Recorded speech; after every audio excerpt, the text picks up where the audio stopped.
महाराणा प्रताप के बारे में जो सामान्य जानकारियां हमारे पास में है उनमें कई भ्रांतियां हैं। एक इतिहास का विद्यार्थी व शोधार्थी होने के नाते मैं अपना हमेशा इस बात का कर्तव्य समझता हूं कि उन भ्रांतियों को दूर कर पाऊं, जितने लोगों को मैं बता पाऊं उतना तो कम से कम हो पाए। महाराणा प्रताप भारत के वो हीरो हैं जिनके बारे में बच्चा बच्चा जानता है।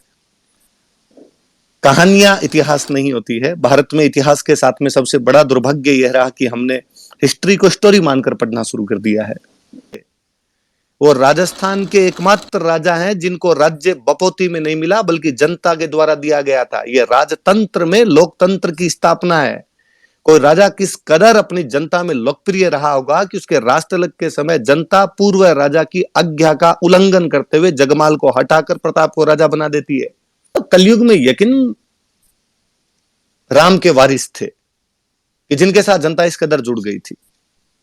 हो भी क्यों ना, महाराणा प्रताप सूर्यवंशियों के उसी कुल से बिलोंग करते थे जिस कुल के 64वीं पीढ़ी के अंदर भगवान श्री राम हुए थे और 210वीं पीढ़ी के अंदर जाके महाराणा प्रताप का जन्म हुआ था। खूब सारे लोग आगे कह देते हैं महाराणा प्रताप अकेले पड़ गए थे, अन्य राजाओं ने उनका साथ नहीं दिया था, अकेले थे फिर भी देखो उन्होंने संघर्ष किया। तो मुझे लगता है यार इन लोगों ने इतिहास को ढंग से जाना ही नहीं, इतिहास को ढंग से पढ़ा ही नहीं। कहानी है उसकी जो कहता था गुलामी किसी की अच्छी नहीं होती, ना गैरों की ना अपनों की। महाराणा प्रताप।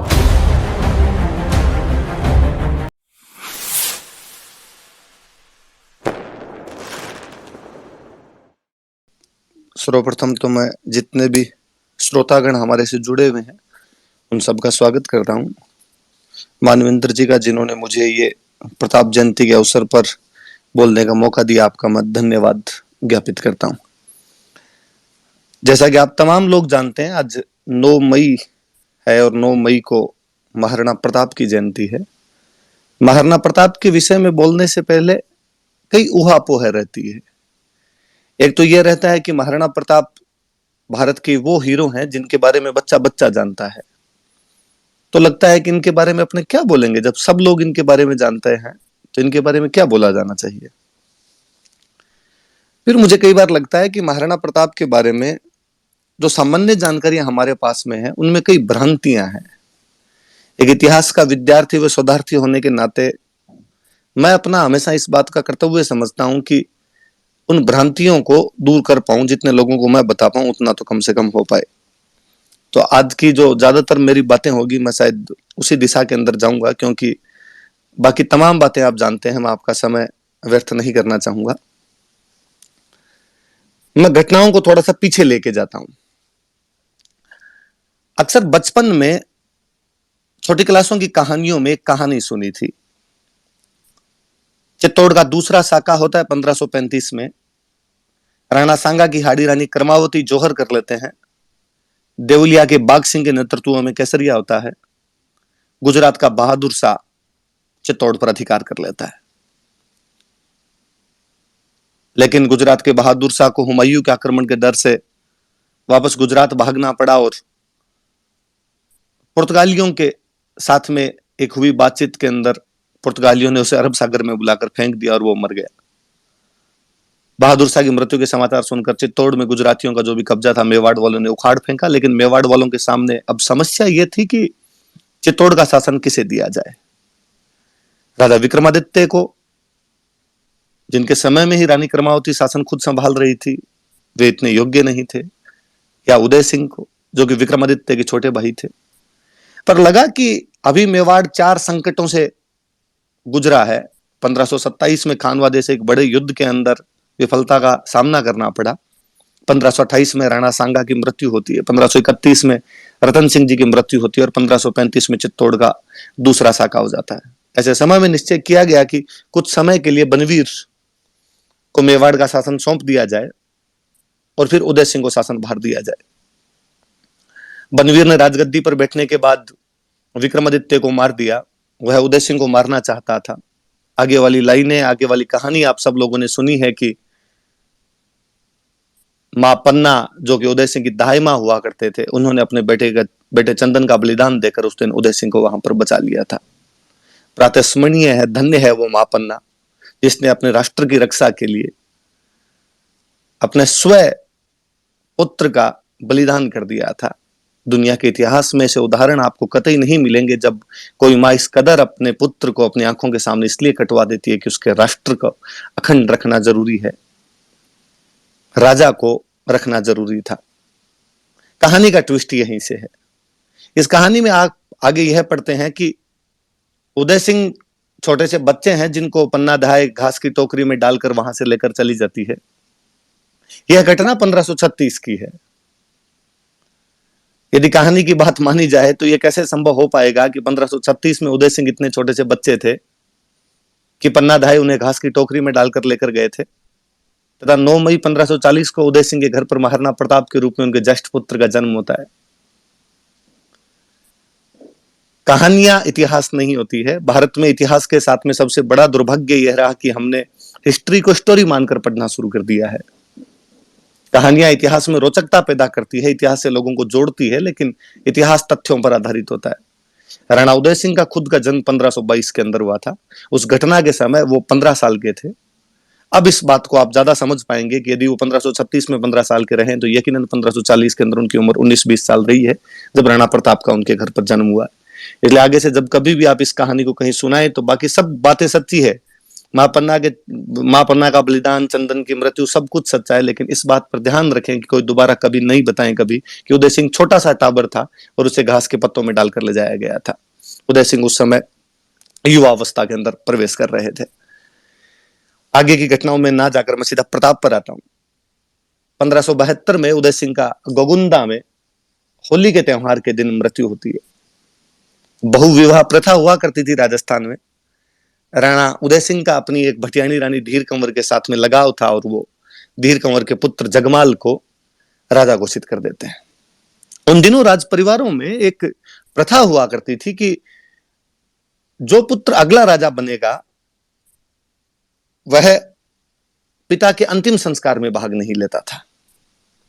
स्वाभाविक सी बात है कि यदि जगमाल अगले राजा बनेंगे तो जगमाल उदय सिंह के अंतिम संस्कार में भाग लेने के लिए नहीं जाएंगे।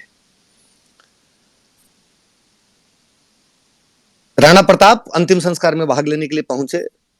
क्योंकि राणा जी की डेथ हुई थी इसलिए मेवाड़ की सारी जनता, मेवाड़ के बड़े बड़े सामंत वहां पर उपस्थित थे। अक्षयराज सोनगरा जो कि प्रताप के ननिहाल पक्ष से थे, उन्होंने वहां पूछा कि राणा प्रताप यहां क्या कर रहे हैं, क्योंकि सबको लगता था कि ज्येष्ठ पुत्र राणा प्रताप है तो स्वाभाविक सी बात है कि अगले राजा राणा प्रताप बनेंगे। लेकिन जब उन्हें वहां पर पता चला कि अगले राजा राणा प्रताप नहीं बनकर अगले राजा जगमाल बनने जा रहे हैं, तब उन्होंने चुंडा के वंशजों कृष्णदास और सांगा की तरफ देखकर कहा कि हे चुंडा के वंशधरों, मोकल के समय से यह रिवाज चलता आ रहा है कि मेवाड़ की राजगद्दी का वारिस कौन होगा। तो कहा गया कि जगमाल राजा नहीं बनके प्रताप को राजा बनाया जाना चाहिए। इस बात पर चुंडा के वंशज सलुम्बर के सामंत कृष्णदास चुंडावत ने कहा कि यकीनन यह हम सलुम्बर वालों का अधिकार है कि मेवाड़ का जो अगला राजा है वो राणा जी तय नहीं करेंगे, मेवाड़ का अगला राजा हम तय करेंगे। इस प्रकार गोगुंदा में मेवाड़ की जनता तथा मेवाड़ के सामंतों द्वारा प्रताप को राजा घोषित किया गया था। इस बात पर ध्यान दिया जाए वो राजस्थान के एकमात्र राजा हैं जिनको राज्य बपोती में नहीं मिला बल्कि जनता के द्वारा दिया गया था। यह राजतंत्र में लोकतंत्र की स्थापना है। कोई राजा किस कदर अपनी जनता में लोकप्रिय रहा होगा कि उसके राजतिलक के समय जनता पूर्व राजा की आज्ञा का उल्लंघन करते हुए जगमाल को हटाकर प्रताप को राजा बना देती है। मुझे लगता है ये 1572 में प्रताप का वो जो 28 फरवरी 1572 को होली के दिन राजतिलक है, वो अपने आप में आगे की तमाम घड़ियों की तरफ, आगे की तमाम घटनाओं की तरफ इशारा कर रहा था कि मेवाड़ की दशा और दिशा दोनों क्या होगी। राजा बनने के तुरंत बाद में जब अकबर अपना गुजरात का अभियान समाप्त करके अकबर की सेना आगरा की तरफ लौट रही थी, राणा प्रताप द्वारा उस गुजरात से आगरा की तरफ जाती हुई सेना को बीच में रोककर उस सेना से दंड वसूल लिया जाता है। अकबर इस बात से खिन्न था और अकबर यह भी चाहता था कि जब संपूर्ण भारत को वह अधिकार में लेना चाहता है तो मेवाड़ जैसा राज्य जो कि दिल्ली के ठीक नाक के नीचे बैठा है वो स्वतंत्र कैसे रह सकता था। 1568 में वो चित्तौड़ पर कब्जा कर चुका था, लेकिन मेवाड़ महाराणा ने उससे संधि नहीं की थी। अकबर ने प्रताप को समझाने के लिए कई दूत भेजा, तमाम लोग जानते हैं इस बारे में, उस तरफ नहीं जाना चाहूंगा। यह प्रताप के स्वाभिमान का प्रतीक है कि उन्होंने हर बार उन दूतों को बेरंग लौटाया था। एक बात की तरफ मैं इशारा करूंगा कि जब तीसरे दूत के रूप में आमेर राजा साहब भगवान दास जी आए थे और उन्होंने जब प्रताप को कहा कि आपको संधि कर लेना चाहिए, तो प्रताप उनको कहते हैं कि आज के ठीक लगभग 50 साल पहले मेरे जो दादाजी थे उनके झंडे के नीचे राजस्थान के तमाम लोग अकबर के दादाजी के खिलाफ लड़े थे, जब हम खानवा के युद्ध में सांगा के नेतृत्व में बाबर के खिलाफ लड़ रहे थे, और उसमें आमेर के महाराज पृथ्वीराज भी हमारे झंडे के नीचे लड़े थे। भगवान दास जी, आप मुगलों के खिलाफ अपना झंडा खड़ा कर लीजिए, मैं आपके झंडे के नीचे लड़ने के लिए तैयार हूं, लेकिन मैं मुगलों के झंडे के नीचे लड़ने के लिए कतई तैयार नहीं होऊंगा। ये चीजें बताती है कि महाराणा प्रताप में विदेशी आक्रमणकारियों के प्रति शुरुआत से कैसा विजन था, कैसी दृष्टि थी। वो ये समझते थे कि देश की एकता के लिए आपस में एकजुट होना आवश्यक है, तभी हम विदेशी आक्रमणों का जवाब दे पाएंगे। मैं हल्दी घाटी वाले युद्ध की तरफ फिर बाद में जाऊंगा, लेकिन मैं उससे पहले कई बातों की तरफ और इशारा करना चाहूंगा। प्रताप का राजतिलक मुझे एक चीज की और याद दिलाता है कि प्रताप का राजतिलक जनता द्वारा किया गया, जगमाल को नकार दिया गया। मुझे पुनः याद आते हैं कि अयोध्या में जब महाराज दशरथ ने कहा कि राम जी को 14 साल का वनवास और भरत को राजतिलक मिलेगा, तो अयोध्या की जो जनता थी वो राम जी के साथ वनवास के लिए रवाना हो गई थी, जिन्हें राम जी समझा बुझाकर पुनः वापस भेजते हैं।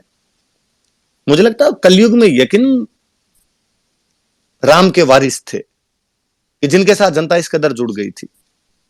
हो भी क्यों ना, महाराणा प्रताप सूर्यवंशियों के उसी कुल से बिलोंग करते थे जिस कुल के 64वीं पीढ़ी के अंदर भगवान श्री राम हुए थे, और 210वीं पीढ़ी के अंदर जाके महाराणा प्रताप का जन्म हुआ था। महाराणा प्रताप के बारे में अक्सर एक बात और कही जाती है। अक्सर कहा जाता है कि खूब सारे लोग आगे कह देते हैं महाराणा प्रताप अकेले पड़ गए थे, अन्य राजाओं ने उनका साथ नहीं दिया था, अकेले थे फिर भी देखो उन्होंने संघर्ष किया। तो मुझे लगता है यार, इन लोगों ने इतिहास को ढंग से जाना ही नहीं, इतिहास को ढंग से पढ़ा ही नहीं है। यदि आप महाराणा प्रताप के समय की सिचुएशन देखेंगे तो आप पाएंगे कि उस समय बांसवाड़ा के प्रताप सिंह, डूंगरपुर के आस्करण, मेवाड़ के राणा प्रताप, मारवाड़ के चंद्रसेन, सिरोही के राव सुल्तान, जालोर के ताज खान और इडर के नारायण दास। यदि मैंने जो स्थान बोले इनको आप एक रेखा के अंदर खींचेंगे तो आप पाएंगे कि ये मालवा से लेकर गुजरात तक का पूरा बॉर्डर है। इस बॉर्डर में जितने राजा थे वो तमाम लोग एक साथ थे। रणनीतियां बदल गई थी। इससे पहले राजस्थान के राजाओं की एक होने की रणनीतियां ये होती थी कि सारे के सारे जो राजा है वो एक झंडे के नीचे एक मैदान में जाके लड़ेंगे, जैसा कि खानवा के अंदर लड़े थे। लेकिन इस बार कहा गया कि नहीं, ऐसा नहीं किया जाए। सब अपने अपने राज्यों के अंदर मुगलों की खिलाफत करेंगे, सब अपने अपने राज्यों में मुगलों के खिलाफ लड़ेंगे। इसलिए तमाम राजा अपने अपने राज्यों में लड़ रहे थे। यही कारण है कि राणा प्रताप के समय में अकबर राजस्थान में एक सिंगल युद्ध नहीं जीत पाया है। कोई युद्ध नहीं जीता उस व्यक्ति ने।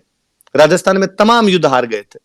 मुझे आंकड़ों में, संख्याओं के अंदर बड़ी रुचि रहती है। जब मैं ये देखता हूं कि 1581 में मारवाड़ महाराजा चंद्रसेन राठौड़ अकबर से अजमेर छीन लेते हैं।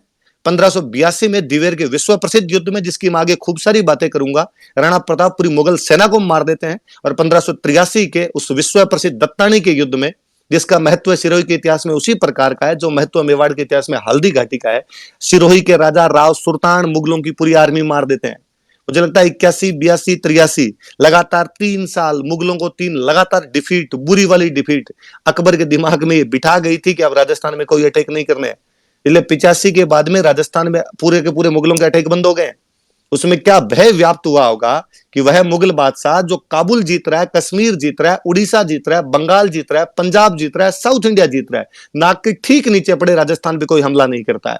राणा प्रताप की सबसे बड़ी विजय यह है कि अकबर को पूरी तरीके से बांध के रख दिया गया था, और ये तमाम राजा साथ के अंदर थे, अपने अपने क्षेत्रों में लड़ रहे थे। जब मुगलों की फौज मेवाड़ के अंदर आती, उन्हीं दिनों में चंद्रसेन जी मारवाड़ में विद्रोह कर देते। जब मुगलों की सेना, आधी सेना चंद्रसेन की तरफ भाग के जाती, पता चलता कि सिरोही और जालौर में ताज खान और राव सुल्तान ने मिलकर मुगलों के कैंप उड़ा दिए। इधर तो चूंकि महाराणा प्रताप का ससुराल था, तो राव नारायण दास नहीं लड़ते तो कौन लड़ते। मुगलों के आगरा से सूरत की तरफ जाने वाले जो हज यात्री हुआ करते थे, सूरत की तरफ जाने वाले उनके जो माल के काफिले हुआ करते थे, वो तक रोक दिए गए थे। मालवा और गुजरात के पूरे रास्ते ब्लॉक कर दिए गए थे मुगलों के। तो ये भी प्लीज कोई ना कहे कभी कि राणा प्रताप अकेले पड़ गए थे। इवन मुझे याद है कि बूंदी के राजा सुरजन हाड़ा, जो कि अकबर के साथ संधि कर चुके थे, उनके बेटे दुद्दा राणा प्रताप के साथ में रहे थे। डूंगरपुर के आस्करण जी जब अकबर की अधीनता स्वीकार कर लेते, अकबर से संधि कर लेते, उसके बाद उनके बेटे सहसमल प्रताप के साथ में आ गए थे। प्रताप बहुत बड़े संगठन निर्माता है। ग्वालियर के राजा रामसा तोमर अपने बेटों शालीवाहन प्रताप सिंह और भवानी के साथ में यदि हल्दी घाटी के युद्ध में रणखेत रहते हैं, अफगानों का वो मूर्धन्य व्यक्ति हुतात्मा हकीम खान सूर यदि प्रताप की तरफ से लड़ने के लिए आता है, भीलों की सेना लेके और राणा पूंजा सोलंकी यदि उस मैदान के अंदर आ डटा खड़ा होता है, ये सब चीजें बताती है कि प्रताप में मुगल विरोधी गठबंधन बनाने की पूरी संभावनाएं थी।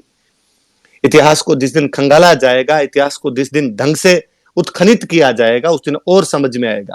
मैं अभी एक दिन ओहड राठौड़ों की ख्यात देख रहा था, तो ओहड राठौड़ों की ख्यात में किस्सा है कि जैसलमेर के रावल हरराज का निधन हुआ है। सुनना मेरी बात को गौर से, कि जैसलमेर के रावल हरराज का निधन हुआ है। राणा प्रताप तथा चंद्रसेन, जो कि उस समय अकबर के खिलाफ लड़ने वाले राजस्थान के दो सबसे बड़े राजा थे, एक साथ इकट्ठे होके रावल हरराज के शोक मनाने के लिए जा रहे हैं।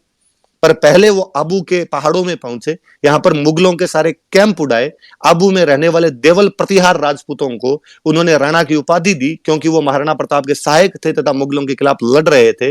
वहां से राणा प्रताप तथा चंद्रसेन दोनों नागना पहुंचे तथा राठौड़ों की कुलदेवी नागणची माता की दोग लगाई। यहां से दोनों हर राज के पहुंचे, वहां पर शोक प्रकट किया। उसके बाद चंद्रसेन पुनः मारवाड़ की तरफ आ गए। प्रताप ने सिंध की तरफ आक्रमण किया, वहां मुगलों के जो भी कैंप हुआ करते थे, उन मुगलों के कैंप से दंड वसूल किया, वहां से पैसे वसूल किए और उसके बाद पुनः मेवाड़ की तरफ आ गए थे।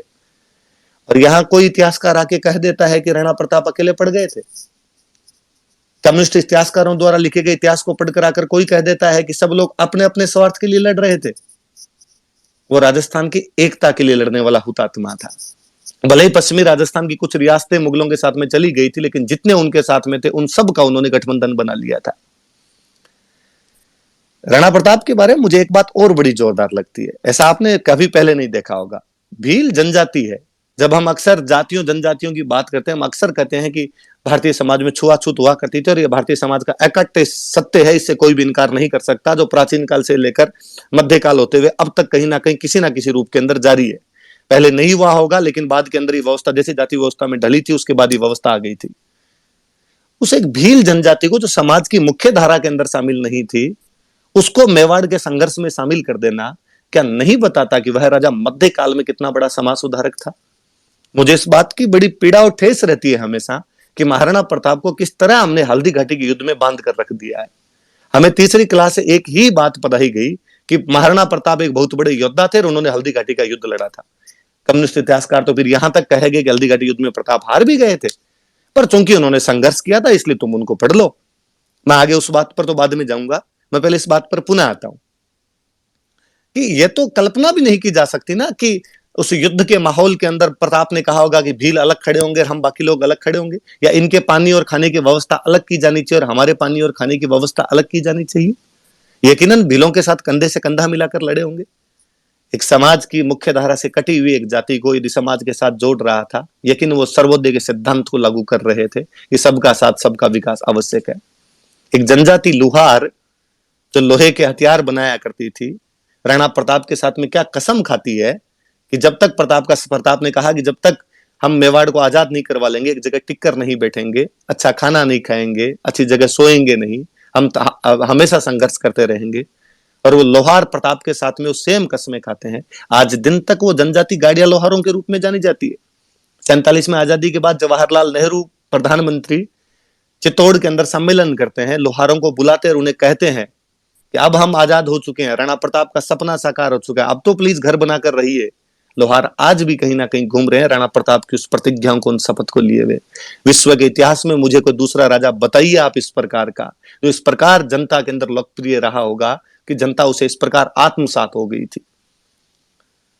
उदयपुर राजधानी हुआ करती थी मेवाड़ की, लेकिन वो संघर्ष के दिन थे। आज आप गोगुंदा रह रहे हो, कल आप कुंभलगढ़ जाओगे, परसों आप मोही जाओगे, अगले दिन मदारिया जाओगे, अगले दिन आवरगढ़ रहोगे, अगले दिन आप मायरा जाओगे, अगले दिन आप कोल्यारी जाओगे, अगले दिन आप चावंड जाओगे। मेवाड़ की जनता उस राजा के साथ में कितना जुड़ी रही होगी, उस राजा का क्या प्रभाव रहा होगा जनता में, कि जनता ने कहना शुरू कर दिया जो आज दिन तक कहावत है, राणो जी कवे बठ उदयपुर, जहां राणा जी रहेंगे हम उसको उदयपुर मान लेंगे। भारत में मैं हमेशा कहता हूं कि बाकी जो लड़ाइयां हैं, मुझे कोई पूछे कि तराइन का युद्ध किसके बीच में हुआ, मैं यकीनन कहूंगा कि पृथ्वीराज चौहान की सेना और गौरी की सेना के बीच। खानवा का युद्ध किसके बीच में हुआ, कि सांगा की सेना और बाबर की सेना के बीच। प्रताप के समय का संघर्ष जो है, मेवाड़ के जन जन का संघर्ष है। ये राजा का अपने जनता में विश्वास है, ये जनता का अपने राजा में विश्वास है कि वो राजा के साथ में इस कदर आकर खड़ी हो गई थी। कहते प्रताप के पिता उदय सिंह, मैं उदय सिंह का बहुत बड़ा समर्थक हूं कई मामलों में, कि वो राजस्थान के पहले राजा है जिन्होंने युद्धों की नीति बदल दी थी। राजस्थान के पहले के सारे युद्ध किलों में लड़े जाते थे कि हम किले में बैठकर लड़ेंगे, और यदि दुश्मन कभी किला घेर लिया करता था तो अन्न और जल समाप्त होने के बाद में आपके पास साखे के अतिरिक्त कोई इलाज ही नहीं बचता था। राणा उदय सिंह वो राजस्थान के पहले राजा है जिन्होंने लड़ाइयों का रुख किलों से पहाड़ों की तरफ मोड़ दिया था और कहा पहाड़ घेर के दिखाओ। देखे हमारी जब भौगोलिक परिस्थितियां इस प्रकार की है कि हम पहाड़ों में रह सकते हैं, तो आप पहाड़ घेर के दिखाइए। राणा उदय सिंह की उसी नीति को आगे चलकर राणा प्रताप कंटिन्यू करते हैं, और आगे चलकर उनके भी काफी पीढ़ी बाद उन्हीं का एक परिवार का वंशज महाराज छत्रपति शिवाजी महाराष्ट्र में इन्हीं विधियों को बाद में लागू करते हैं। कहते प्रताप ने जब पहाड़ों की लड़ाई का रास्ता चुना तो उन्होंने मेवाड़ की पूरी जनता को पहाड़ों में शिफ्ट कर दिया था, ताकि मुगलों को जब वो मेवाड़ के अंदर आए तो किसी भी गांव से रसद पानी ना मिले, किसी भी गांव से उनको अनाज की प्राप्ति ना हो। मुगलों की सेनाएं यहां गांव के अंदर भटका करती थी, कोई पानी पिलाने वाला नहीं था, तो आपको अनाज और पानी कहां से मंगाना पड़ेगा, तो आप अजमेर वाले रास्ते से मंगाओगे। अजमेर के रास्ते रास्ते पर चौकियां बना दी गई थी। मुगलों का रहना दूभर था। मेवाड़ के अभियान उनके लिए इतने महंगे, इतने कष्टकर रहे थे कि 1585 के बाद में अकबर ने तौबाई कर ली थी कि हम बाकी पूरे भारत में अटैक कर लेंगे, लेकिन यहां पर मेवाड़ के अंदर अटैक नहीं करेंगे। मैं अक्सर कई बार मेरे साथियों से मजाक में कहता हूं कि अकबर ने कहा होगा कि यार मुगलों तुम क्यों नहीं अंदर जा पा रहे, प्रताप को क्यों नहीं पकड़ पा रहे हो, और मुगलों ने कहा होगा कि सर मुगल हैं, गूगल थोड़ी है, इन भौगोलिक परिस्थितियों के अंदर हम कैसे घुस सकते हैं, यहां पर हम कैसे जा सकते हैं। कहते प्रताप ने तब एक ऐलान करवाया था कि कोई भी मेवाड़ का व्यक्ति मुगलों को किसी भी प्रकार की सहायता नहीं देगा। तो एक मुगलों के कमांडर ने उंटाला के किले के पास में एक किसान को कहा कि तुम हमारे लिए सब्जियां उगा दो यार कुछ। उस किसान ने कहा कि प्रताप की आज्ञा है कि कोई भी सब्जी नहीं उगा सकता, कोई भी मुगलों को किसी प्रकार की सहायता नहीं देगा, और यदि मैंने दिया तो मुझे दंड भोगना पड़ेगा। उस मुगल सूबेदार ने हंस के कहा कि यार हमारे एकदम पास में बैठा है, क्या कर सकता है राणा प्रताप तेरा। और उस व्यक्ति ने मुगलों के लिए सब्जियां उगानी शुरू कर दी। राणा प्रताप को लगा कि आज्ञा सबके लिए बराबर होती है, आज्ञाओं के जब उल्लंघन होने लगते हैं तो शासन चलना दुरू हो जाता है, फिर शासन का लोगों से भय समाप्त होता है, शासन का दंड हमेशा रहना चाहिए। राणा प्रताप एक दिन अचानक रात को हमला करते हैं, उस मुगल टुकड़ी जो वहां पे थी उसके लोगों को और उस किसान को दोनों को मार देते हैं। इन्हें आज्ञाओं का उल्लंघन नहीं किया जाता, सरेआम अंदर घुसकर और वापस निकल कर आ गए थे। ये घटना बताती है कि नहीं, आपको मेरे साथ में मेरे तरीकों से लड़ना पड़ेगा, तभी हम सफल हो पाएंगे। कि कितने क्लियर थे वो इन चीजों के अंदर, कि जो है चीजें उनको उसी रूप के अंदर लिया जाना चाहिए। अक्सर धर्मनिरपेक्षता का चोला भारत के लोग एक तरफ ही पहना देते हैं, दूसरी तरफ बातें नहीं की जाती है। प्रताप कितने धर्मनिरपेक्ष रहे होंगे कि हाकिम खान सूर नाम का एक अफगान उनकी हरावल का नेतृत्व कर रहा था। इस बहादुर पठान के बारे में कहा जाता है कि वो मर गए थे, लेकिन उनका हाथ तलवार पर ही जकड़ा रहा था। जालोर के ताज खान जो एक और अफगान थे, प्रताप के लिए मुगलों के खिलाफ लड़ रहे थे। यही क्यों, भामाशाह और ताराचंद दोनों भाई जैन थे। नासिरुद्दीन नाम का चित्रकार उनके दरबार में एक मुसलमान हुआ करता था। यकीनन वो अकबर की सांप्रदायिक सोच, जो उसकी हिंदू विरोधी नीतियां थी, उसके खिलाफ थे, वो किसी धर्म के खिलाफ नहीं थे सीधे सीधे तौर पर हाँ, यदि तुम हमारे धर्म को हानि पहुंचाओगे तो हम हिंदुआ सूरज कहलाते हैं, उसके लिए लड़ना हमारा स्वाभाविक सी बात है, उसके लिए हम लड़ेंगे। हल्दी घाटी युद्ध पर मैं पुनः आता हूं। अक्सर ज्यादातर बातें हल्दी घाटी युद्ध की जाती है। हल्दी घाटी युद्ध के बारे में अपने इतिहासकारों ने क्या बवंडर फैलाया, और अक्सर कहा गया हल्दी घाटी युद्ध के बारे में कि हल्दी घाटी युद्ध में प्रताप हार गए थे, या इससे भी बड़ा बाद में एक बीच बचाव का रास्ता निकाला गया और कहा गया कि हल्दी घाटी का युद्ध अनिर्णित था, ना प्रताप जीत पाए थे और ना अकबर जीत पाए थे। श्रोतागण सारे इस बात पर ध्यान दीजिए, हल्दी घाटी के युद्ध में अकबर के खुद के दरबार का एक इतिहासकार मौजूद था, अब्दुल कादिर बदायूनी, जिसने मुंतखब उत तवारीख नामक पुस्तक लिखी है। बदायूनी वर्णन करता है, इस युद्ध में हमारी सेना की संख्या 5000 थी, राणा प्रताप की सेना की संख्या 3000 थी, मतलब आधे। अब बदायूंनी वर्णन करता है कि हल्दी घाटी के उस तंग दर्रे में गोगुंदा के पास के उस स्थान पर इतना भयंकर युद्ध हुआ था, शुरुआती हमला इतना भयंकर था कि हमारी सेना बनास नदी के पास पास में 7 मील भागी थी वापस। मुझे बताइए, भागती कौन सी सेनाएं हैं, हारने वाली या जीतने वाली? बदायूंनी बताता है कि जब हमारी सेना भाग रही थी, मैंने आसफ खान से पूछा कि आसफ खान, तीर कहां चलाए जाएं? ये तो अपने सैनिक भी इधर ही आ रहे हैं और मेवाड़ के सैनिक भी इधर ही आ रहे हैं, अपनी सेना के पीछा करते हुए, इनको मारते हुए और आ रहे हैं। बदायूंनी थोड़ा कट्टर मुसलमान टाइप का व्यक्ति था। कहते हैं जब युद्ध में आया था तो लोगों ने कहा था कि बदायूंनी कलम उलम चलाने वाले व्यक्ति हो, वहां जाकर क्या करोगे, वहां पर तलवारें चलेगी। तो बदायूंनी ने कहा था कि जब हिंदुओं का खून बहेगा तब मैं अपनी दाढ़ी के लगाऊंगा। तो आसफ खान ने बदायूंनी को कहा कि बदायूंनी, आंखें बंद करके तीर चला तू, तो दोनों तरफ से हिंदू मरेंगे, क्योंकि सामने भी मान सिंह की टुकड़ी खड़ी है, उसकी तरफ से भी जो लोग लड़ रहे हैं वो हिंदू है, और उधर से यदि मेवाड़ वाले भी आ रहे हैं पीछा करते हुए इनका, तो वो भी हिंदू है। बदायूंनी साफ साफ लिखता है कि हमारी सेना भाग रही थी, 8 मील भागी है बनास नदी के पास पास में, तथा मेवाड़ के सैनिकों ने उनका पीछा किया। उसके बाद बदायूंनी लिखता है कि जब युद्ध समाप्त होने के बाद में हम जब गोगुंदा पहुंचे थे, तो गोगुंदा में हमें इतना डर था राणा प्रताप का कि रात को हमला करेंगे, इसलिए हमने चारों तरफ दीवार चुनवाई थी। मुझे बताया जाए कि डर में कौन रहता पक्ष है, जीता हुआ पक्ष या हारा हुआ पक्ष? जीते हुए पक्ष का कॉन्फिडेंस अलग होता है। डर छोड़िए, खुले मैदान के अंदर भी सोता है तो भी उसे ये डर नहीं रहता कभी कि कोई हमला कर सकता है। बदायूंनी पुनः लिखता है कि जब हम गोगुंदा से अजमेर तक का रास्ता लिया था, जून के महीने में, उस भरी गर्मी के अंदर, राजस्थान के उन तपते पहाड़ों के बीच में, उन राजपूतों ने हमारी हालत खराब कर दी थी। गांव गांव के अंदर भीलों द्वारा हम लूटे जा रहे थे। जीते हुए पक्ष को कोई लूट ले, इतिहास में ऐसा कब कब सुना है आपने? और इससे भी बड़ा, बदायूंनी लिखता है कि जब मान सिंह और आसफ खान दोनों अकबर के दरबार में पहुंचे, तो अकबर ने इन दोनों का दरबार में आना बंद करवा दिया था कि आज के बाद तुम मुझे मुंह नहीं दिखाओगे।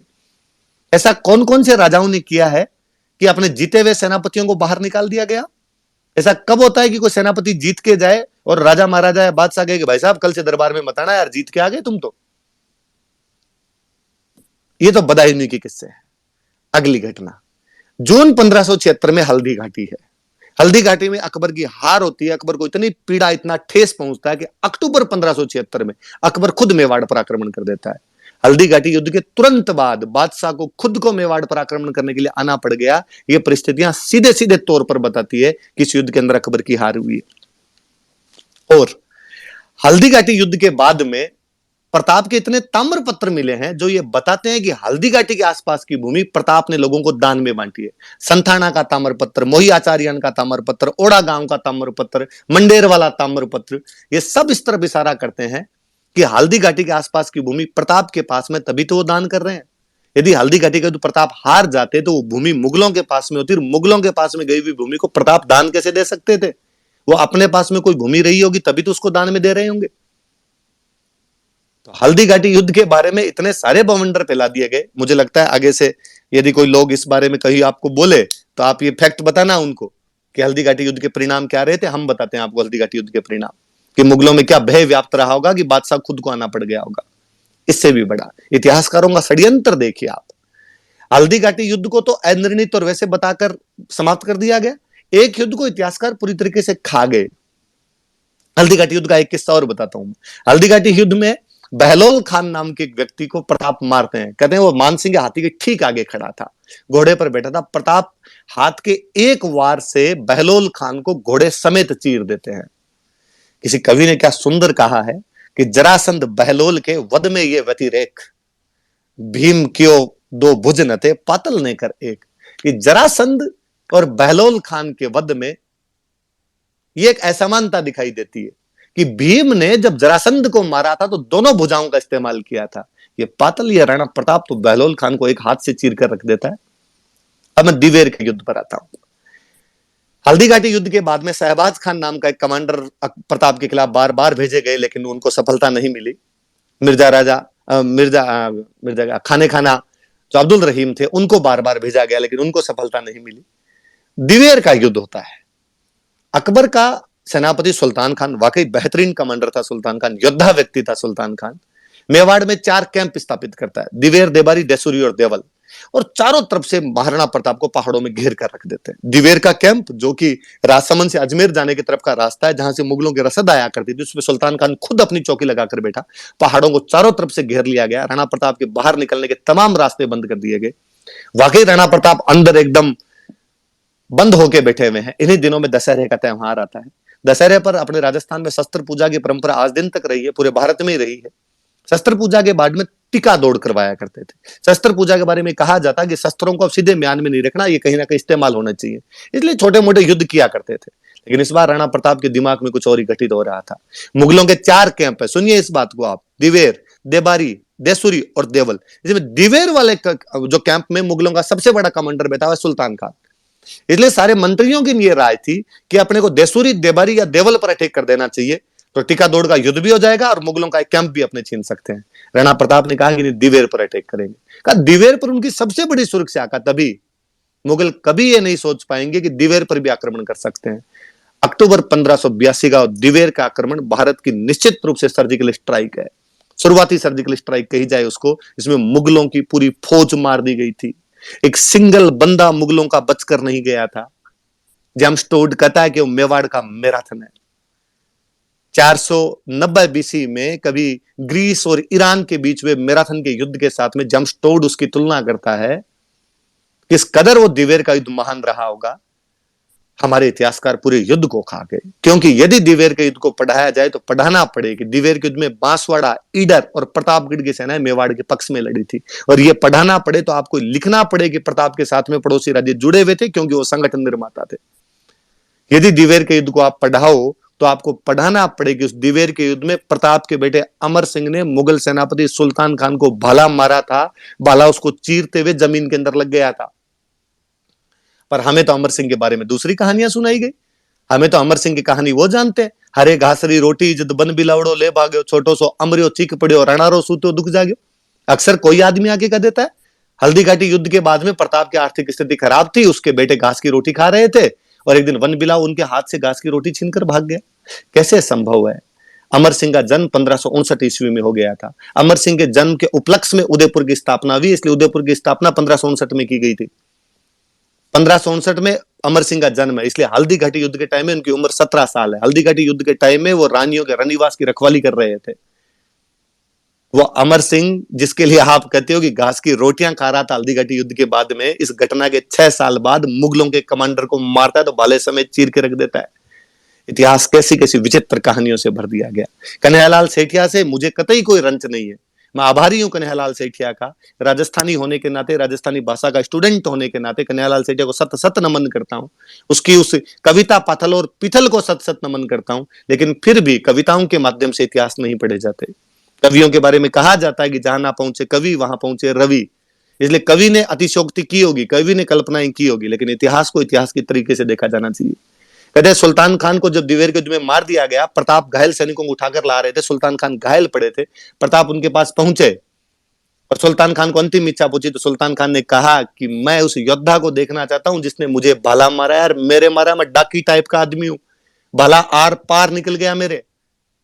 कहते हैं प्रताप को लगा कि अमर सिंह कैंप में उनको बुलाएंगे, टाइम लगेगा। उन्होंने अपने पास खड़े सैनिक को कहा कि ये है, इसने तुम्हें भाला मारा था। सुल्तान खान ने कहा कि नहीं राणा प्रताप, मैं उस व्यक्ति को पहचानता हूं, उसकी आंखों की लालिमा देखी है मैंने, किस कदर गुस्सा रहा होगा उस नवयुवक में। इसलिए अमर सिंह को बुलाया गया और प्रताप ने जब कहा कि मेरा पुत्र अमर सिंह है, सुल्तान खान ने कहा धन्य है, वाकई राणा प्रताप ये तुम्हारे पुत्र हैं, वो अमर सिंह है जिसके लिए आप घास की रोटियों की बातें करते रहते हैं। कहते हैं कि राणा प्रताप ने सुल्तान खान को गंगा जल पिलाया कि मरते आदमी को गंगा जल पिलाया जाना चाहिए, लेकिन फिर भी उनके सांस नहीं निकल रहे थे। इसलिए अमर सिंह को कहा गया कि इस भाले को खींच लीजिए। भाला इतनी गहराई से रोप दिया गया था कि दोनों पैर लगाकर अमर सिंह जब खड़े हुए थे तब भाला उठ पाया था। इसलिए दिवेर का युद्ध सरकारों द्वारा जयंतियों के रूप में मनाया जाना चाहिए। दिवेर के युद्ध की तारीखें याद करवाई जानी चाहिए कि दिवेर के युद्ध ने क्या कॉन्फिडेंस दिया होगा कि उसके ठीक अगले साल 1583 में दत्तानी के युद्ध में सिरोही के राव सुल्तान, जो कि महाराणा प्रताप के खास सहयोगी है, मुगलों की पूरी आर्मी को उसी प्रकार मारते हैं। सेम तरीके से दिवेर और दत्तानी में कोई अंतर नहीं है। और अब आगे सुनिए आप, दत्तानी के युद्ध का समाचार जब राणा प्रताप को मिला कि दत्तानी के युद्ध में पूरी मुगल सेना को सिरोही के राव सुल्तान ने मार दिए, महाराणा प्रताप राजी हुए और महाराणा प्रताप ने कहा कि मैं मेरी पोती की शादी राव सुल्तान के साथ करूंगा। मेरी पोती की शादी यदि किसी योग्य वीर के साथ होती है, इससे अच्छा सौभाग्य और क्या होगा। ये दिखाता है कि ये राजा आपस में किस कदर जुड़े हुए थे। मुझे तो इस जुड़ाव पर एक बात हमेशा और याद आती है कि शाहबाज खान ने जब कुंभलगढ़ पर अटैक किया था तो उसने मान सिंह और भगवंत दास दोनों पिता पुत्र को वापस भेज दिया था अकबर के पास में और कहा था कि मुझे राजस्थान के राजाओं पर भरोसा नहीं है, क्योंकि मान सिंह और भगवंत दास अपनी तरफ होने के बावजूद भी राणा प्रताप की सहायता कर सकते हैं, इसलिए इनको आप अपने पास वापस बुला लीजिए। और अकबर ने हल्दी घाटी युद्ध के बाद में यहां राजस्थान के सेनापतियों को राणा प्रताप के खिलाफ भेजना बंद कर दिया था। फाइनली जब सुल्तान खान को मार दिया गया तो मुगल सेनापतियों ने आना बंद किया था। मुगल सेनापतियों को डर लगने लगा कि यार सुल्तान खान जैसे रांगड़ को मार दिया, यार क्या छोड़ेंगे वो। इसलिए बाद में जगन्नाथ कछवाहा को वापस भेजा गया था। तो 1585 में जगन्नाथ कछवाहा यहां पर आक्रमण करते हैं, लेकिन 2 साल भटकने के अलावा उनको यहां पर कुछ नहीं मिला था, तो जगन्नाथ कछवाहा चले गए थे। 1585 पर जगन्नाथ कछवाहा का जो आक्रमण है वो अंतिम आक्रमण है। 1597 तक अगले 12 साल तक अकबर का एक बेटे नहीं। क्यों, क्या कारण है? फिर कोई लोग आके कह देते हैं कि नहीं, एक्चुअली अकबर है ना उत्तर पश्चिम सीमा प्रांत पे और बिजी हो गया था। तो 1597 में प्रताप के मरते ही उसने अमर सिंह पर अटैक कैसे कर दी? अचानक वापस अटैक कैसे होने लग गए? पर खूब सारी भ्रांतियां फैलाई गई इधर उधर की बातें कह के। अब्दुल रहीम खाने का मैं बीच में नाम ले रहा था, वो 1580 का साल था। शेरपुर नाम की एक जगह पर अब्दुल रहीम खाना आके बैठे थे।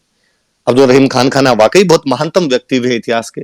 भगवान श्री कृष्ण के अनन्य भक्त थे रहीम जी। ये वही रहीम जी है जिनके आप दोहे पढ़कर बड़े हुए होंगे, रहीमन धागा प्रेम का मत तोड़ो छिटकाए।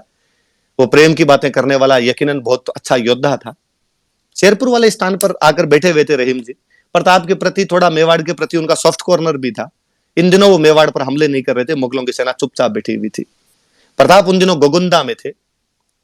अब्दुल रहीम का ध्यान विचलित करने के लिए प्रताप के पुत्र अमर सिंह दिवेर युद्ध से भी 2 साल पहले, हल्दीघाटी युद्ध के 4 साल बाद शेरपुर पर अचानक हमला करते हैं।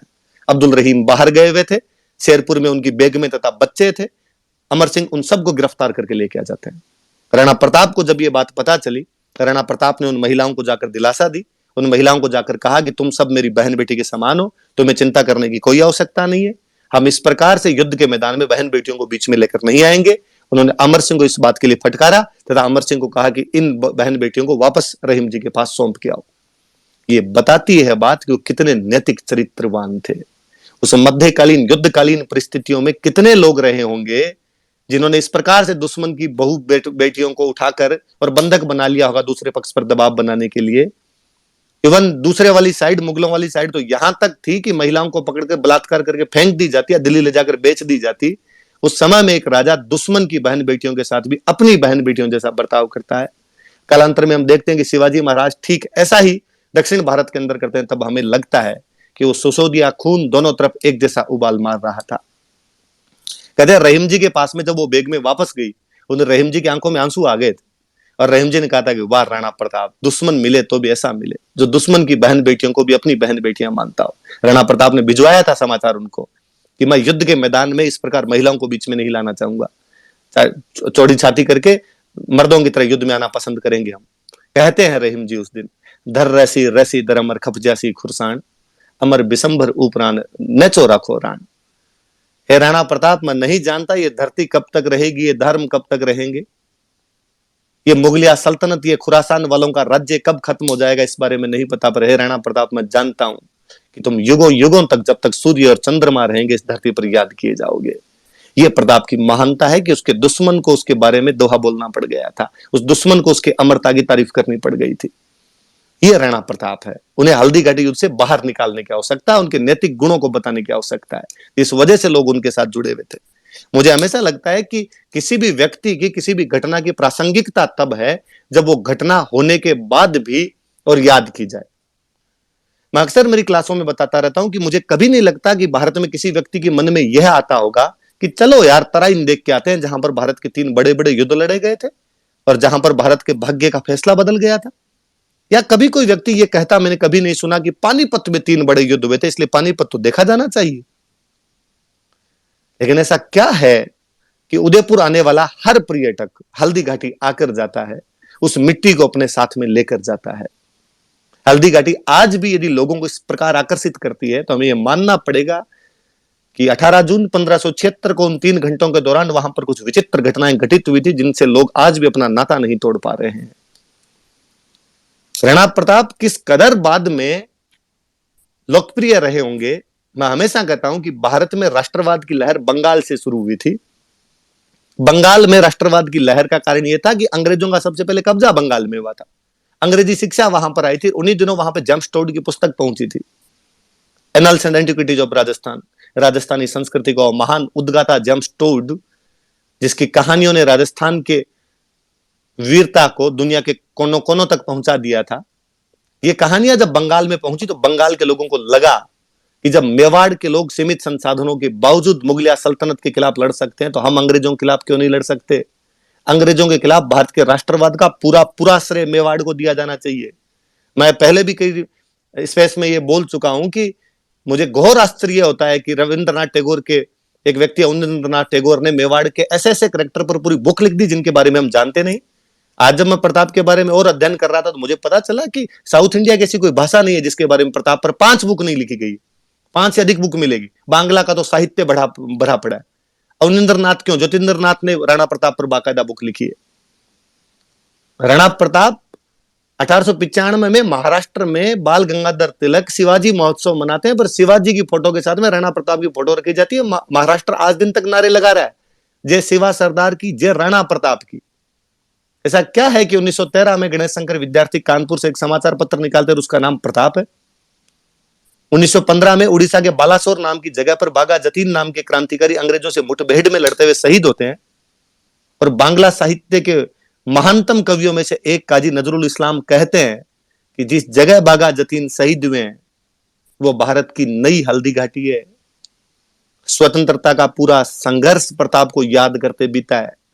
आज की राजनीतिक घटनाएं कितनी भी किसी भी तरफ विचारधाराएं प्रताप को किसी भी कोने में ले जाकर खड़ा करती हो, लेकिन 47 से पहले का इतिहास आप देखोगे अंग्रेजों के खिलाफ तो राणा प्रताप ही वह व्यक्ति है जो भगत सिंह, चंद्रशेखर, राजगुरु, बंगाल के क्रांतिकारियों, बाल गंगाधर तिलक, उससे पहले महाराज शिवाजी, इन सब के लिए प्रेरणा स्रोत का काम कर रहे हैं। मुझे एक और बात पर हमेशा बड़ी दुविधा रहती है, जब अक्सर लोग कहते हैं कि प्रताप की आर्थिक स्थितियां बहुत खराब थी और उनके पास में कुछ भी नहीं बचा था, तब मुझे वापस लगता है कि इनको यार थोड़ा ढंग से पढ़ना चाहिए। कुंभलगढ़ से लेकर ऋषभदत्त तक 90 मील का क्षेत्र और देवारी से लेकर सिरोही तक का 70 मील तक का चौड़ा क्षेत्र, 56 और बांसी से लेकर दरियावद का पूरा इलाका प्रताप के पास में था। और घास की रोटियों जैसी बात ही नहीं हो सकती। एक घटना की तरफ मैं और इशारा करना चाहूंगा। अक्सर कहा जाता है कि भाई भामाशाह ने प्रताप को अपनी संपत्ति ला कर दी थी। याद रखें आप, भामाशाह के पिता बहारमल ही प्रताप के टाइम में मेवाड़ आ गए थे। वो मेवाड़ के खजांची हुआ करते थे। उनके पास जो खजाना था वो मेवाड़ का खजाना था। यकीनन उसके अंदर भामाशाह और उनके भाई ताराचंद की खुद की निजी संपत्ति भी शामिल थी। इस बात से कतई इनकार नहीं किया जा सकता। भामाशाह और ताराचंद जब तक सूर्य और चंद्रमा रहे तब तक याद किए जाने चाहिए। आप तो ताराचंद को जानते भी नहीं होंगे। मैं इतिहास का विद्यार्थियों बता रहा हूं कि भामाशाह का भाई ताराचंद भी उतने ही बड़े दानवीर थे और उनको भी ऐसा ही याद किया जाना चाहिए। उतने ही बड़े योद्धा और हुए थे दोनों। लेकिन वो अधिकतर संपत्ति जो थी वो मेवाड़ की संपत्ति हुआ करती थी। जो भामाशाह कितने ईमानदार व्यक्ति रहे होंगे कि उन संकट के क्षणों में जब सारे इधर उधर तितर बितर थे, उन्होंने सारी संपत्ति लाकर प्रताप को दी थी। वो 25 लाख रुपए नगद और 20 लाख रुपए का सोना था, जिसे प्रताप 25,000 की सेना को 12 वर्षों तक अब रख सकते थे। क्योंकि भामाशाह का बाद का एक वर्णन हमें और मिलता है कि भामाशाह मृत्यु से ठीक एक दिन पहले अपनी पत्नी को कहते हैं कि एक बही देकर जा रहा हूं, इसमें मेवाड़ का हिसाब है। राणा जी के संकट के क्षणों में राणा जी के पास में हिसाब पहुंचा देना उस व्यक्ति की ईमानदारी को और बताता है। ताराचंद भामाशाह के छोटे भाई थे, जिनके अनुरोध पर सादड़ी में हेमरतन सूरी ने गोरा बादल पद्मिनी चौपई नामक पुस्तक लिखी थी। पद्मावत मूवी आई थी तब खूब सारे लोगों ने कहा था कि पद्मावत मलिक मोहम्मद जायसी के उपन्यास पर आधारित है, वरना पद्मिनी जैसी कोई घटना हुई नहीं, इस प्रकार की कोई रानी नहीं थी। उन लोगों को पढ़ लेनी चाहिए हेमरतन सूरी की गोरा बादल पद्मिनी चौपई। उस समय वो भी लिखी गई है, इसलिए पद्मिनी मिथक नहीं है, वो इतिहास है, वो सत्य है। तोते जैसी कहानियों से आप उसको मिथक बनाने की कोशिश करते हैं, पर उस समय भी मलिक मोहम्मद जायसी ने, उसके अलावा भी बहुत सारे लोग इस बारे में लिखकर चले गए थे। प्रताप को अक्सर इस युद्धों से बाहर निकालने के लिए मैं हमेशा एक बात और कहता हूं कि कभी उनके कलात्मक स्वरूप की तरफ तो ध्यान दिया जाए। जब आमेर वाले उन पर लगातार अटैक हो रहे थे, आमेर वाले ज्यादा सेनापति बन के आ रहे थे, प्रताप आमेर पर आक्रमण करते हैं, मालपुरा पर कब्जा करते हैं। मालपुरा का झालरा का तालाब और नीलकंठ महादेव का मंदिर आज भी प्रताप का साक्षी है कि इसका निर्माण प्रताप ने करवाया था। शांति काल में बनी हुई उनकी चावंड की राजधानी के महल, चामुंडा माता का मंदिर और वहां की बावड़ियां, जावर माता के मंदिर का पुनर्निर्माण, ये सब बताता है कि प्रताप ने कलात्मक गतिविधियों में भी कोई कमी नहीं रखी थी। भारत की सबसे अच्छी चित्रकला राजस्थान है, राजस्थान की सबसे अच्छी चित्रकला मेवाड़ है, मेवाड़ की चित्रकला की शुरुआत चावंड से होती है, और चावंड की चित्रकला की शुरुआत प्रताप के समय में भी है। प्रताप भारत की महानतम चित्रकला को शुरू करने वाले हैं, और उनका मुख्य चित्रकार नासिरुद्दीन था। मुझे लगता है यार, हल्दी घाटी वाला षड्यंत्र इसी वजह से रचा है कि प्रताप की कला संस्कृति वाले पक्ष को लाया नहीं जाए, क्योंकि यदि हल्दी घाटी से प्रताप को बाहर निकालोगे तो आपको कहना पड़ेगा कि प्रताप कला संस्कृति के संरक्षक थे, और ये बताओगे तो बताना पड़ेगा कि मेवाड़ की चित्रकला उनके समय में शुरू हुई, ये बताओगे तो ये भी बताना पड़ेगा कि नासिरुद्दीन उनका मुख्य चित्रकार था। और अगली लाइन आपको जबरदस्ती लिखनी पड़ेगी कि सिद्ध करता है कि प्रताप धर्मनिरपेक्ष थे। पर चूंकि इतिहासकारों को धर्मनिरपेक्षता एक ही पक्ष की सिद्ध करनी थी, क्या विडंबना रही है भारत की कि यूपीएससी में यह सवाल पूछा गया कि अकबर बादशाह भारत को एक करना चाहता था, राणा प्रताप गद्दार था जो उसके अंदर रोड़ा बना हुआ था। उसके बावजूद देखिए कि 70 साल के तमाम कथित तथा कथित षड्यंत्रों के बावजूद प्रताप को यदि जनता के दिमाग से नहीं निकाल पाए हैं, इसका मतलब है कि वह व्यक्ति इतिहास का मोहताज नहीं है। उस व्यक्ति के ऐसे कार्य रहे हैं कि युगों युगों तक उस व्यक्ति को बिना इतिहास के भी याद किया जाएगा। कहते हैं कि हल्दी घाटी युद्ध से ठीक एक दिन पहले मान सिंह जी शिकार करने के लिए अपने गिने चुने सैनिकों के साथ गए थे। लोगों ने कहा प्रताप को कि मान सिंह अकेले आज इन पर आक्रमण करके मार लिया जाए। प्रताप कहते क्षत्रिय का धर्म नहीं है, अकेले पर क्या वार करना, करेंगे, युद्ध के मैदान में ढंग से लड़ेंगे। कितने क्लियर थे वो अपने सब चीजों के अंदर। प्रताप के दरबार में एक लेखक हुए थे चक्रपाणी मिश्र। चक्रपाणी मिश्र की 3 किताबें हैं, राज्याभिषेक, मुहूर्तमाला और विश्व वल्लभ। मैं ज्यादा डिटेलिंग में नहीं जाऊंगा, आपको बोर नहीं करूंगा। मैं इसमें एक किताब का वर्णन करना चाहूंगा, विश्व वल्लभ। विश्व वल्लभ नाम की जो किताब है, ये एग्रीकल्चर साइंस की बुक है। वास्तुकला और एग्रीकल्चर साइंस के बारे में बताती है कि बावड़ियों वगैरह का निर्माण कैसे करवाया गया और खेती कैसे की जानी चाहिए, और खेती में भी स्पेशली हॉर्टिकल्चर। ऐसा कहा जाता है कि ये बुक प्रताप के कहने पर चक्रपाणी मिश्र द्वारा लिखी गई थी। इस बुक को जब आप पढ़ेंगे तो लगेगा, हैरानी होती है कि वह व्यक्ति जो इतिहास के महानतम योद्धा के रूप में याद किया जाता है, इन बातों की कितनी सटीक, गूढ़ और गहरी जानकारियां रखता था कि कौन से फल कब उगाए जाने चाहिए, कौन सी फसल कब उगाई जानी चाहिए, उन्हें कौन सी ऋतु के अंदर पानी दिया जाना चाहिए, उनकी कब कटाई की जानी चाहिए, उनमें कौन से कीट लग सकते हैं, उनमें कौन सी दवाई दी जानी चाहिए। विश्व वल्लभ नाम की वो किताब प्रताप के एक अलग पहलू की तरफ इशारा कर जाती है। प्रताप द्वारा उन दिनों खूब सारी बावड़ियों का निर्माण करवाया गया, क्योंकि पानी की आवश्यकता है, आप अलग अलग जगह जब राजधानियां बनाओगे। उन सभी बावड़ियों के वास्तुकला की तमाम जानकारियां उस विश्व वल्लभ में है। एक और किताब जिसका मैं जिक्र कर रहा था, राज्याभिषेक। प्रताप कितने अनुशासन प्रिय रहे होंगे कि जब उनका राजतिलक हुआ था तो उस राजतिलक के अंदर उनको यह एहसास हुआ कि यार राज्याभिषेक के बारे में ज्यादातर लोगों को जानकारियां नहीं है कि कौन सी विधियों का पालन किया जाना चाहिए। अतः उन्होंने फिर चक्रपाणी मिश्र को कहकर राज्याभिषेक लिखवाई। यह किताब इतनी पॉपुलर हुई थी कि कालांतर में भारत में जहां कहीं राज्याभिषेक किए जाते थे, वहां पर राणा प्रताप के समय लिखी गई चक्रपाणी मिश्र की उस पुस्तक को मंगवाया जाता था और उसके आधार पर राज्याभिषेक की विधियां तय की जाती थी। तो प्रताप न केवल वास्तुकला में, न केवल योद्धा, न केवल चित्रकला, बल्कि ये कुछ अलग बातें जिनके बारे में आज भी मतलब सिंपली किसी बंदे को मेरे से, किसी दूसरे से पूछ ले कि हॉबी क्या है, तो हमारी खूब सारी हॉबी हो सकती है, पर एग्रीकल्चर साइंस जैसी बातें, आर्किटेक्चर जैसी बातों में तो हॉबी आज भी नहीं हो पा रही, पर उस समय उनकी हॉबी हुआ करती थी। प्रताप मुझे इसलिए और लगते हैं कि वो राष्ट्र पुरुष है हमारे, जैसा कि अभी बाबू साहब ने कहा कि वो युग पुरुष है, राष्ट्र पुरुष है, कि यदि प्रताप भारत के अलावा और किसी देश के अंदर होते, और निश्चित रूप से उस देश के राष्ट्रपिता घोषित किए जाते, कि उस व्यक्ति का जो व्यक्तित्व है वो हमें खूब सारी बातें सिखाता है। प्रताप हमें यह सिखाते हैं कि भले परिस्थितियां कितनी भी विपरीत हो, उसके बावजूद भी आप संघर्ष का रास्ता छोड़ नहीं सकते। प्रताप हमें यह सिखाते हैं कि अपने लोगों में किस प्रकार राष्ट्रवाद की भावनाएं भरी जाती है। उस मध्यकाल के इतिहास में छत्रगत साम्राज्य हुआ करते थे, लोगों में राष्ट्रवाद की भावनाएं नहीं हुआ करती थी, लेकिन मेवाड़ी जन जन के अंदर राष्ट्रवाद की भावनाएं यदि किसी ने भर दी थी तो निश्चित रूप से प्रताप थे। यूं थोड़ी दुर्सा आढ़ा ने कहा होगा। दुर्सा आढ़ा कहते हैं, विरुद्ध छायत्री लिखी थी उन्होंने प्रताप पर, पूरी एक 76 दोहों की बुक लिखी है।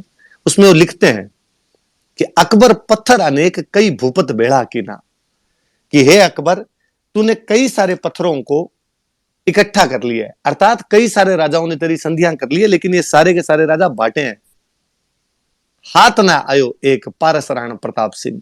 लेकिन हे अकबर, वो जो एक पारस का पत्थर प्रताप सिंह है वो तुम्हारे अभी तक हाथ में नहीं आया है। अकबर समद था तिह डूबा हिंदू तुर्क, मेवाड़ो तिणमाए पोयण फूल प्रताप सिंह, कि जिस प्रकार समुद्र में सभी चीज डूब जाती है उसी प्रकार हिंदू और तुर्क भी डूब गए हैं, लेकिन मेवाड़ का राणा प्रताप सिंह वह व्यक्ति है जो कमल के फूल की भांति उस समुद्र के ऊपर ऊपर तैर रहा है। दुर्सा आढ़ा वाली ये पंक्तियां, या जैसा कि पृथ्वीराज राठौड़ बीकानेर के मूर्धन्य साहित्यकार जो हुए और जिन्होंने दोहा बोला जो अक्सर आप तमाम लोग जानते होंगे, तो मायड़ जन तो एड़ो जन जेड़ो रणा प्रताप, अकबर सुत्यो ओज गैन जान सिराना सांप। कहते दिन पृथ्वीराज राठौड़ को उनके दरबार में अकबर ने कह दिया था कि मैंने सुना है पृथ्वीराज राठौड़ आजकल राणा प्रताप मुझे बादशाह कहने लग गया है। पृथ्वीराज राठौड़ बड़े तिलमिलाते हैं और कहते हैं कि ऐसा कतई नहीं हो सकता कि प्रताप आपको कभी बादशाह कहकर पुकारे। का पूछ लीजिए उनसे। पृथ्वीराज लेटर लिख के भेजते हैं, पूछते हैं उसके अंदर डिंगल की वो पंक्तियां, मैं आपको हिंदी के भावार्थ में बताता हूं कि मैंने सुना है कि आजकल आप बादशाह कहने लग गए हो, इसका अर्थ है कि अब सूर्य पश्चिम दिशा से उदय होगा। राणा प्रताप मुझे तो एक बात बता दीजिए कि मुझों पर ताव देना है या अपनी तलवार से अपने शरीर के दो टुकड़े कर लूं। राणा प्रताप का रिप्लाई है कि जब तक एकलिंग जी ये शरीर का साथ देंगे तब तक राणा प्रताप के मुंह से अकबर कभी भी बादशाह नहीं कहलवा पाएगा। सूर्य उसी दिशा में उगेगा जहां पर उगता है। हे राठौड़ पृथ्वीराज, अपनी मूछों पर उसी प्रकार ताव दीजिए जैसे पहले दिया करते थे। मेरी तरफ से आपको कोई भी चिंता करने की आवश्यकता नहीं है। 1585 से 1597 में ये जो 12 साल का टाइम मिला था, इन 12 साल के टाइम में प्रताप ने मेवाड़ का इंच इंच वह कोना जो मुगलों द्वारा किसी भी रूप में शामिल कर लिया गया था वापस जीता गया है। 36 थाने तो एक साथ उठाए गए थे। 1585 से 1586 के दौरान पूरा मेवाड़ लगभग वापस ले लिया गया था। मांडलगढ़ और चित्तौड़गढ़ जो कि उनके राजा बनने से पहले निकल गया था हाथ से, और मांडलगढ़ जो उनके बाद में निकला है, ये दो किले भले ही वो अंतिम समय तक नहीं ले पाए थे और अपने अंतिम समय में भी वो इन्हीं की तैयारियां कर रहे थे। क्या विडंबना है कि वह महान योद्धा जो हर अपना पल पल युद्ध के मैदान में बिताता रहा, एक शेर के शिकार में धनुष की प्रत्यंचा को खींचते समय नाड़ियों के में आए हुए खिंचाव की वजह से बाद में उनकी मृत्यु हो जाती है। कहते हैं कि उनकी मृत्यु के टाइम में उनके श्वास नहीं निकल पा रहे थे, तो किसी ने कहा कि भाई आपके श्वास क्यों नहीं निकल पा रहे, क्या दिक्कत है, क्या चिंता है आपको? और प्रताप ने कहा कि मुझे पता नहीं ऐसा क्यों लगता है कि मेरे बाद में मेरे बेटे अमर सिंह इस संघर्ष को जारी नहीं रख पाएंगे। सलूम्बर के सामंत ने अमर सिंह का हाथ लेकर राणा प्रताप के हाथ में देते हुए कहा कि आप चिंता मत कीजिए, हम बाबा रावल की सौगंध खाकर कहते हैं कि उसी प्रकार अमर सिंह के साथ लड़ेंगे जिस प्रकार आपके साथ लड़े थे। अमर सिंह अपने जीवन में 17 युद्ध लड़ते हैं, 17 में मुगलों को हराते हैं। मैं चाहूंगा मानवेंद्र जी से हमेशा कि आप कभी स्पेस अमर सिंह पर करवाइए। प्रताप के बारे में तमाम लोग जानते हैं, इतिहास का एक ऐसा योद्धा जो इतिहास में खो गया पूरी तरीके से। अमर सिंह के बारे में लोग कुछ भी नहीं जानते। होता यह है कि बरगद के पेड़ के नीचे छोटे मोटे पेड़ पौधे कोई पनप नहीं सकते दूसरे। प्रताप इतने बड़े हो गए कि अमर सिंह के बारे में हमारे पास इतिहास में जानने का कोई भी साधन नहीं है, या अमर सिंह के बारे में इतना कुछ भी नहीं बताया गया, जबकि वो यकीनन योग्य पिता के योग्य पुत्र हैं। मांडल की लड़ाई में 1608 वाली में उन्होंने पूरे मुगलों को काट दिया था। मुगलों की छतरियां, कभी मांडल जाइए आप भीलवाड़ा के, वहां की बनी हुई छतरियां देखिए और आप देखिए कि मुगलों की इतनी छतरियां मांडल के अंदर कैसे हैं, तब आप पाएंगे कि अमर सिंह पूरी सेना काट गया था। यहाँ पे जगन्नाथ कछवाहा वहां पर मांडल के अंदर उस युद्ध के अंदर शहीद हुए थे। मांडल का एक और युद्ध है 1583 वाला, जो मांडल का युद्ध वो मुझे और याद आता है। इसमें राणा प्रताप मुगलों को हराते हैं। इसमें 2 व्यक्ति वीर गति को प्राप्त होते हैं, नाथा कछवाहा और खंगार कछवाहा, जिनके नाम पर बाद में कछवाहों की 2 ब्रांचेज चली है। तो मांडल के अंदर प्रताप और अमर सिंह दोनों ने जीतें दर्ज की थी। हम तो कुंभलगढ़ के उस दूसरे युद्ध के बारे में भी नहीं जानते जिसमें प्रताप पुनः विजयी रहते हैं। हम कहां जानते हैं कि ताराचंद जब मालवा की तरफ गए हुए थे, भामाशाह के भाई, और जब वहां से वापस लौट रहे थे, शाहबाज खान ने उनको घेर लिया था, उस युद्ध के अंदर वो घायल हो गए थे। राणा प्रताप को इतना गुस्सा आता कि मालवा पर अटैक करते और मंदसौर से मुगलों का पूरा टैक्स लेके आते हैं। हम तो इस बात को भी कहां जानते हैं कि 1591 में कनेचन के युद्ध के अंदर उन्होंने दिलावर खान को हरा दिया था, या 1591 में राजनगर के युद्ध के अंदर वो दलेल खान को हरा देते। हल्दीघाटी युद्ध के ठीक बाद 1577 में मोही पर जब कब्जा किया तो मुजाहिद बेग को यहीं पर मार दिया गया था। जून के अंदर हल्दीघाटी और अगस्त 1576 में अजमेर, गोडवाड़, उदयपुर पर आक्रमण कर लेते। सितंबर में गोगुंदा पर पुनः कब्जा कर लिया गया। कितनी सारी बातें, अनछुए पहलू है। प्रताप पर इतने रिसर्च की आवश्यकता है कि जब प्रताप पर ढंग से रिसर्च किया जाएगा तब केवल प्रताप नहीं, केवल मेवाड़ नहीं, राजस्थान का इतिहास बाहर निकल के आएगा। मुझे बड़ा अचंभा हुआ, मैं 3 दिन पहले पढ़ रहा था कि सर टॉमस रो, जो कि अंग्रेजों का एक राजदूत है, वो जहांगीर के दरबार के अंदर है, वो अमर सिंह के बारे में लिखता है, तो लिखता है कि अमर सिंह राजा पोरस के वंशज है। करे ना कोई भारतीय इतिहास में इस बात को देखे, इस कंटिन्यूटी को मिलाए कि टॉमस रो पोरस से इनको कैसे जोड़ रहा है। पर इतिहासकारों के तमाम षड्यंत्र एक अलग पक्ष के अंदर रहे। मैं अपनी एक बात से इसको विराम दूंगा। भारत का बच्चा बच्चा जानता है कि डायर ने जलियांवाला कांड में गोली चला दी थी। जानते हैं आप जलियांवाला कांड में कितने लोग शहीद हुए थे? ऑफिशियल आंकड़े कहते हैं 379, पर हम कहते हैं चूंकि अंग्रेजों की सरकार थी, आंकड़े छुपा लिए उन्होंने, तो हमारी तरफ के आंकड़े 1000 कि जलियांवाला बाग में 1000 लोग शहीद हुए थे। ऑफिशियल आंकड़े 379 लोगों के। किसने गोलियां चलाई? डायर ने। हर आदमी जानता है। उस डायर को हम भर भर के कोसते हैं, गालियां निकालते हैं।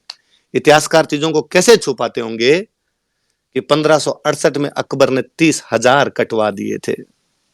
आज दिन तक कोई किसी हत्यारे की तुलना अकबर से नहीं करता। हर हत्यारे की तुलना डायर से कर ली जाती है। चीजों को कहां उभारना होता है और कहां बिठाना होता है, ये वो है। और उसमें अंग्रेजों ने तो फिर भी उसके बाद पता नहीं कितनी माफिया मांग ली जलियांवाला कांड के लिए। अकबर ने अपनी किताब में गर्व सहित लिखवाया है कि लिखा जाए 30,000 काटे हैं, काफिरों को मारा हमने। पर कोई उठा दे अंगुली, क्योंकि धर्मनिरपेक्षता की चाशनी इस प्रकार से मढ़ दी गई कि हम बाहर ही नहीं आना चाहते हैं उससे। हम इतिहास को सही दृष्टि से, शोधपूर्ण दृष्टि से देखना ही नहीं चाहते हैं, क्योंकि फिर वो जो 70 साल का पिछला जो माया जाल बनाया होता है उसका तिलिस्म टूटता है, वो सारी बातें टूटती है। ऐसा क्या हुआ होगा कि जेम्स टोड को यह कहना पड़ा कि राजस्थान में तो, हमारे यूरोप में तो एक थर्मोपोलिवीर, एक ल्यूनिडास हुआ, राजस्थान के गांव गांव के अंदर थर्मोपोलिया, घर घर में ल्यूनिडास,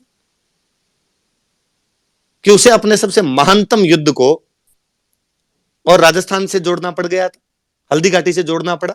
थर्मोपोली उनका महानतम युद्ध है। अपना कोई कवि जेम्स टोड की उस बात को राजस्थानी में अनुवाद करके कहता है, कितना अच्छा कहता है कि दोहरा घाटा ताल रो आंटी लो इतिहास, गांव गांव थर्मोपोलिन, घर घर ल्यूनिडास। पर मेवाड़ की तासीर ऐसी थी जी कि करता बांटी कायमी रजपूती है खण सत, कि भगवान जब वीरता और दृढ़ता दोनों एक साथ बांट रहा था। कायमी मतलब दृढ़ता, रजपूती मतलब वीरता। हाजर जद मेवाड़ एक बीजा लगी न हथ, उस समय केवल वहां पर एक मेवाड़ हाजिर था, अन्य लोगों को वो हाथ नहीं आ पाई थी। इस राणा प्रताप की इस जयंती की संध्या पर मैं आप लोगों को पुनः राणा प्रताप के बारे में खूब, जयंती की खूब सारी शुभकामनाएं देना चाहता हूं।